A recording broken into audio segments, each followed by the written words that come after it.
Hi, I'm Dr. Professor Alex Rayma Zachariah, MD.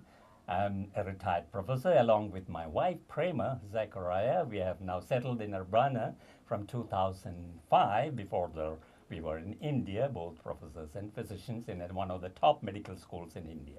Here I have with me David and Ruth, and we have been together doing a wonderful activity together for the last 4 years in Urbana. I meet them every Friday evening.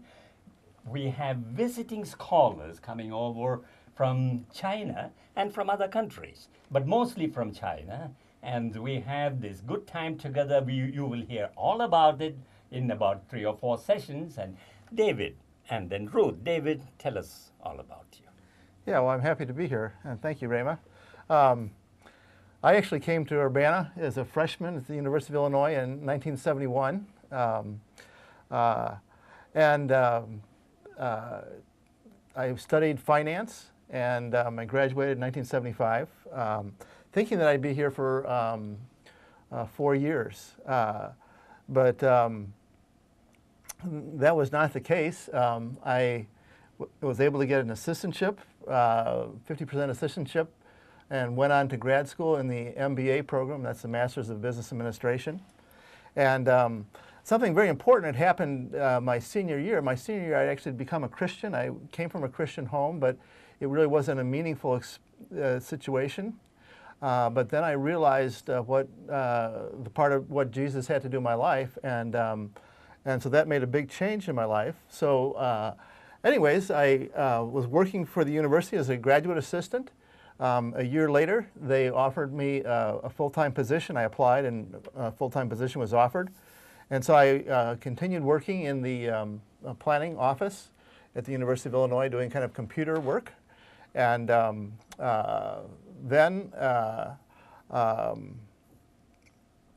this experience of finance, so you had training in that to deal with, so this is an administrative activity in the UIUC? Yes.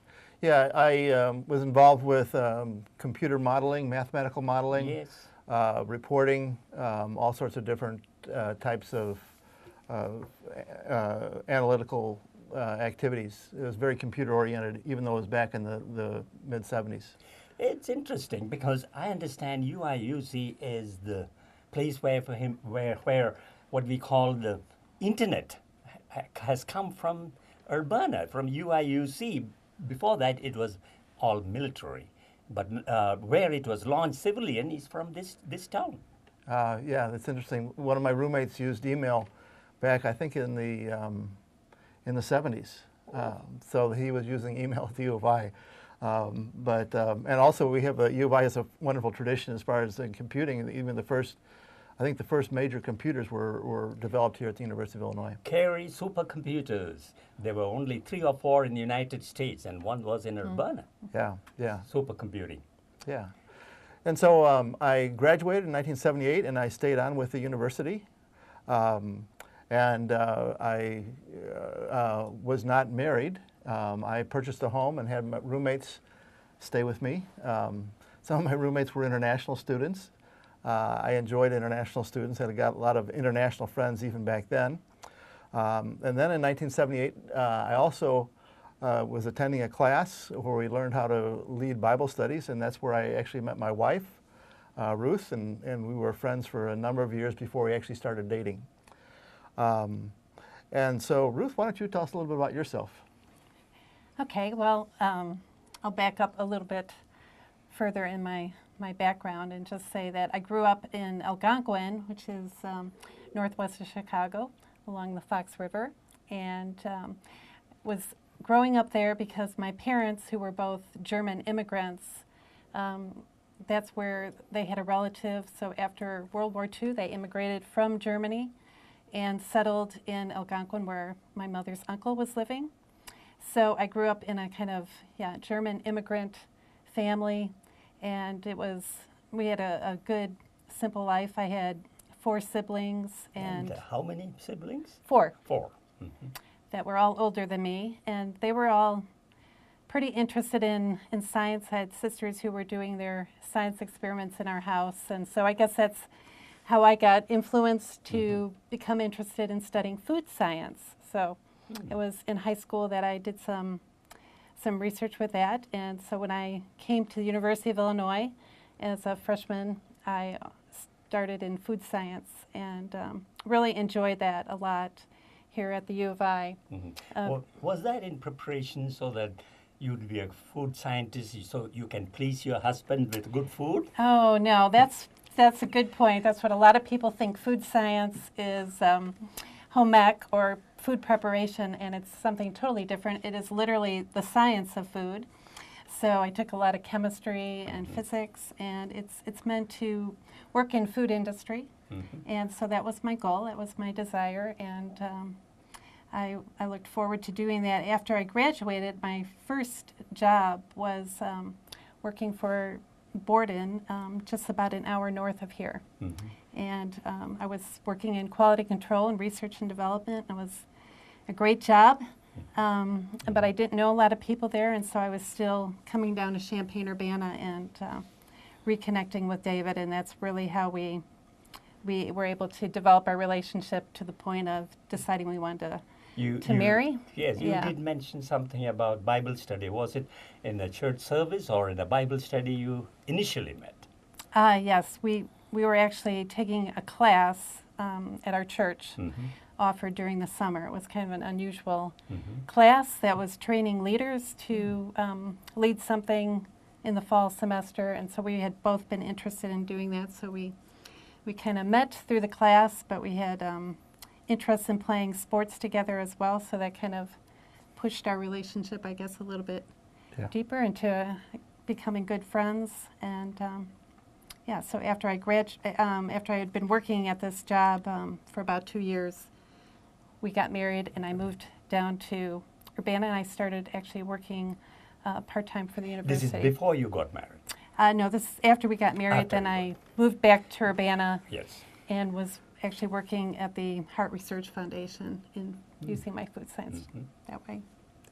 Yeah, well, I also, both of us, we were friends back in '78 when we first met, and we did things together, but I actually didn't really start missing her until she graduated from the University of Illinois and then left and, as she mentioned, took a job.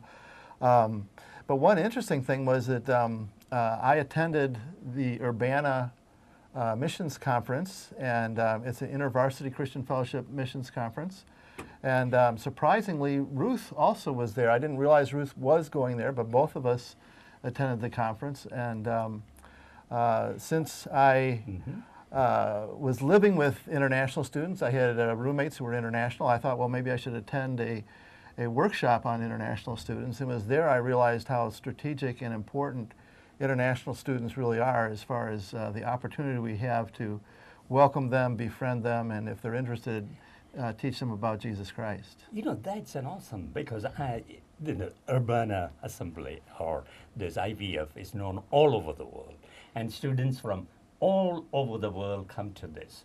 And I understand initially it was all in Urbana, but then the number of students that they came, it kind of overwhelmed. When that happened?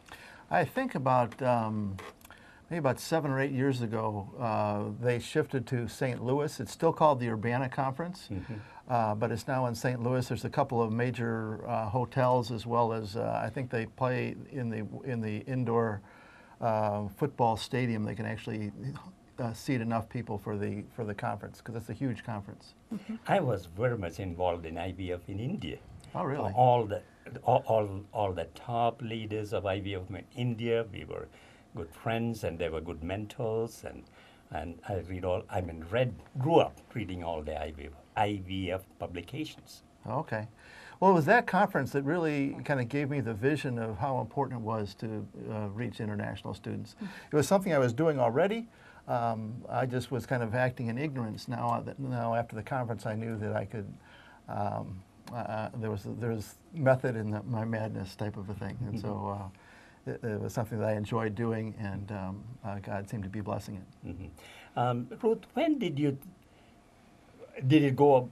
I mean, did you agree with that, and did you share that vision of David to go all out to international students at what stage? Well, actually, I was an international student myself. I studied in Austria my junior year for one did. semester. Again, partly because of my German heritage, I was interested in being there for a long enough time to really understand the German culture. But that definitely gave me a firsthand experience of what it is to live in a different culture and try to make friends and acclimate yourself. So I think that definitely gave me a heart and interest for helping international students that come to our country. And yeah, it's my mother as well, again, my parents both being immigrants had always said how difficult it was for them to learn English. So it seemed like a very natural thing for us to. What was the timeline after your marriage? When did you, when did you both were convinced that this is that you both would love to do? Yeah, well, we both decided actually while we were still engaged that after we got married we would attend Moody Bible Institute for 1 year because we were thinking we wanted to be equipped to do overseas missionary work if God should so lead us that way. And so we both attended Moody in 1983-84 school year, and that was actually a year and a half or so after our marriage. We got married in 1982. So after a year and a half of marriage, I took a year's leave of absence from the University of Illinois, and we attended Moody. The second semester, we were working with some ISI staff in the Chicago area, working alongside them. And after we graduated from Moody, we really felt that this is something we would like to do. And so we joined ISI in a kind of official capacity.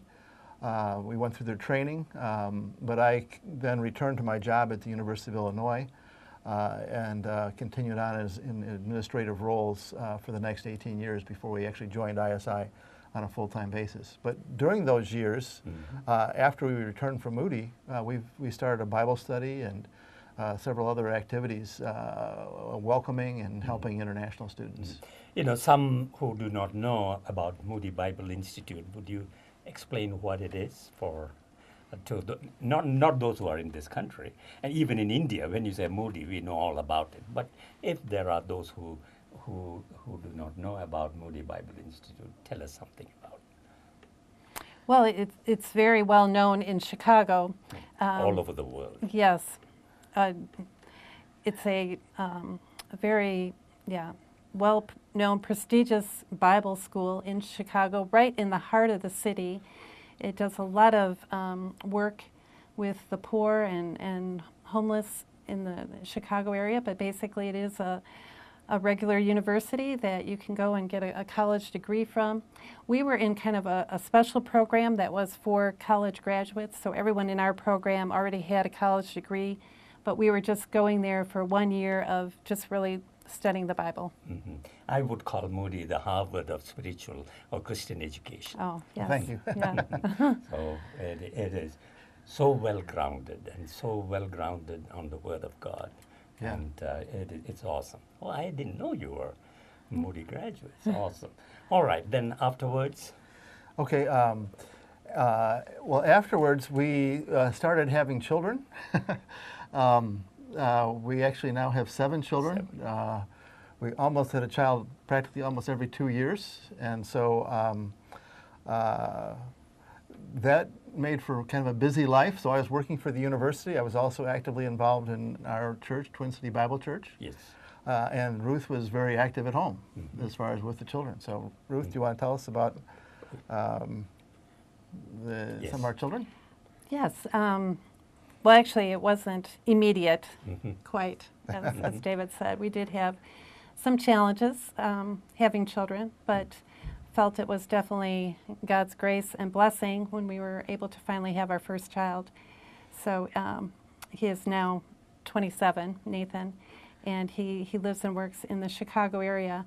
But we started actually with Nathan to homeschool our children. So that also became my job besides working at the university for a while. Then I quit when we had more children and I started to homeschool. And that's been a very good and very rewarding experience for our children, because they also, through the experience of being at home with us, could experience life together. When we were meeting internationals, when we were doing things with international students, our children were right next to us, helping us, learning from the students as well. So it became a very reciprocal relationship. We felt like we were learning from the international students, and our children were learning, and some of them were learning Spanish from our friends from Colombia or whatever. So it's a very exciting situation. We're not just doing things for international students, but it's a great relationship. Would you explain to me and to others what is homeschooling? Because it's unheard of anywhere else, as far as I know, at least in our part of the world. What is homeschooling, and what are the advantages, and tell us something about homeschooling. Well, we were drawn initially to homeschool, which really means the parents are educating your children at home. So we're using curriculum, just like any other school. We're using books. In the state of Illinois, you need to teach the major subjects that are taught in a public school. So we're teaching math and science and reading, all the same subjects in the English language. But we started out trying it out, and then realized how many benefits. There were many benefits that we found to homeschooling. Our children who could learn a subject quickly could move on in that subject quickly. So our first son loved reading, and he could spend as much time reading as he wanted, and it wasn't a situation in a classroom with 25 children waiting for what the teacher had next in store. So homeschooling gives a lot more flexibility to let the child learn at the rate that they want to learn. Or if a child, on the other hand, needs help in a particular subject, we were able to help them. It also, our children became very good friends with one another, as well as, like I said, they were involved in knowing more what we did, involved with internationals, and developing actually very good social skills, which people think if your children are at home all the time, they're very isolated. It's actually, research shows that that's not true at all, because homeschool students are able to interact more often with adults. So they're basically, you can be more efficient in education. There's not as much wasted time as in a regular classroom. So they can accomplish their classroom work at home in the morning, and have the afternoon more available for music lessons or sports, or when they're older, if they want to take part in political campaigns, or there's just a lot of options depending on the interests of the child. And also, I just thought of it, the ratio of teacher to student is almost 1-to-1. Right, exactly. Yes. 1-to-1 or 1-to-2, that's awesome. Yes. Yeah, and so you can correct a situation much easier if you see the student doing long division incorrectly, right away, and you can correct the student. But one thing also that Ruth mentioned, I think is very important, is that our children really learned how to play together well. Obviously, there were times where maybe our 16-year-old son would be playing soccer with, his siblings, including the youngest brother, who might be 4, and a 16-year-old can just run over a 4-year-old. But when they did that accidentally, they realized that he would cry, and then they had to kind of comfort him, and he would quit, and so it wouldn't be as much fun. So they had to learn how to play nicely with one another, to have a good game. And so as it turns out, I think that really our children became one another's best friends, as opposed to a typical school situation where the typical best friend is the boy who who's in the same grade, who lives a few blocks away or something like that. And instead, now later in life, when our children are up and gone, or several are up and gone, they really enjoy spending time with one another. So if they're home on the weekends, they might kick the soccer ball around in the afternoon in the backyard. How are they evaluated? They need to appear for the public exam and so on? Well, in the state of Illinois, there is no regular testing that's required. Of course, every state in the United States has slightly different homeschool rules. It's up to the state. In Illinois, there aren't set required testing, But of course, to enter the University of Illinois, for example, which our first son did, as he was completely homeschooled, graduated from our homeschool. He did take some classes at Parkland College, the local college in Champaign, during his high school years, and so that actually gave him a little bit of a head start at the University of Illinois. But he was accepted at the University of Illinois based on the same national test that all students take, which is the ACT or the SAT. So whether you are a student at a public school or a private school or a home school, everyone is going to take the same ACT or college entrance exam. And so that's what the University of Illinois and other schools look at. Could you also mention, you said 3 categories, public, private, and home. Yes. Can you elaborate a little bit? Well, in the United States, the public schools, of course, are what the state provides. It's a free education here for students. And the private schools are something that usually are based on a Christian organization. The Christian schools in Champaign-Urbana are teaching more about the Bible. That's the focus of their learning. And so a private school doesn't receive funding from the government, but the parents support it more. They do have to pay tuition to the private school, and that's how the private school is able to pay their teachers and exist.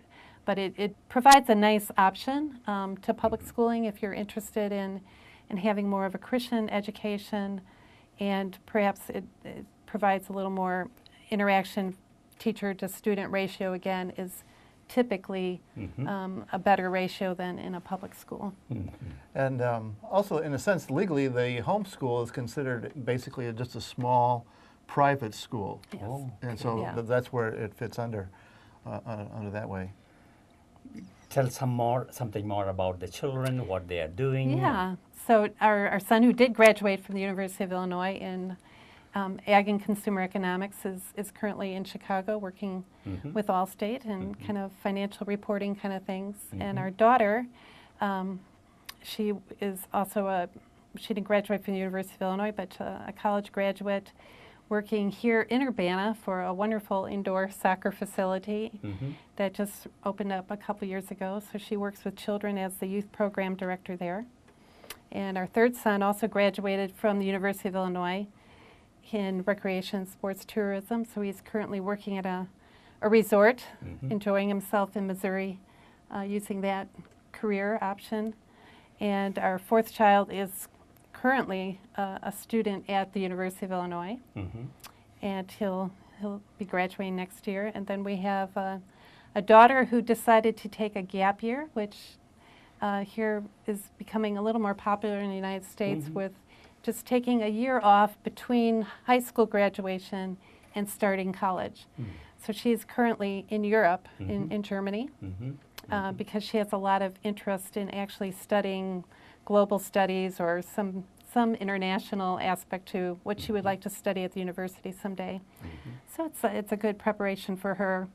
And then the remaining 2 are still at home in high school. And Nathan, Israel, Japan?